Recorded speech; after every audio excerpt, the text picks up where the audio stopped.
Hey everyone, and welcome back. Let's talk about one of the darkest, grittiest, and most talked about superhero films in recent years, Matt Reeves' The Batman. You might think you know everything about the Caped Crusader, but this movie is packed with fascinating details you probably missed. So, let's dive into some incredible behind-the-scenes facts about this masterpiece. First off, let's talk about the man himself, Robert Pattinson. Did you know he actually screen-tested in Val Kilmer's Batsuit from Batman Forever? Imagine that! The producers wanted to see if he had the right build and presence, and apparently he nailed it. But Pattinson really made the role his own. He studied real-life bats to perfect Batman's movements, which is why his fighting style feels so grounded and animalistic. He even based his Bruce Wayne persona on Kurt Cobain, the reclusive rock star, which explains that broody, almost haunted vibe we see throughout the film. Now, for the look of the film. Gotham City in this movie is just dripping with atmosphere, right?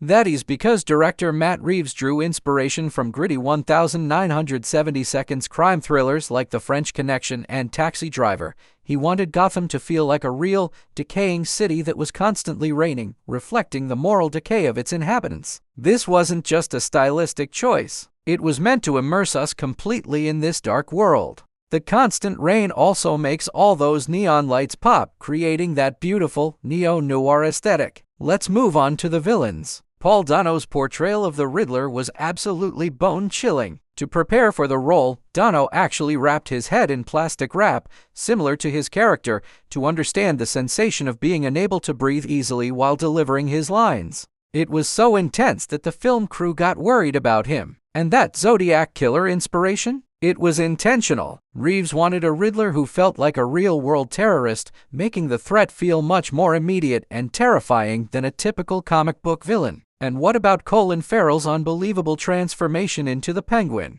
He was so unrecognizable that when he walked into a Starbucks in full makeup and costume, nobody even gave him a second glance. He said people just thought he was a really strange-looking guy. It took over 4 hours in the makeup chair each day to create that look. That's dedication. The Penguin's design was partially inspired by Fredo Corleone from The Godfather, a character who is constantly overlooked but desperately craves respect. The Batmobile in this film is another standout element. Unlike the tank-like Tumbler or the sleek, futuristic designs from other movies, this version is a souped-up muscle car. The idea was that Bruce Wayne built it himself in his garage. It's raw, powerful, and looks like it could tear up the streets of a real city. The sound design for the car's engine was meant to sound like a monster, almost like a horror movie creature, adding to Batman's terrifying presence when he arrives on the scene. Here's a fun one. The film is heavily influenced by some iconic comics, especially Batman,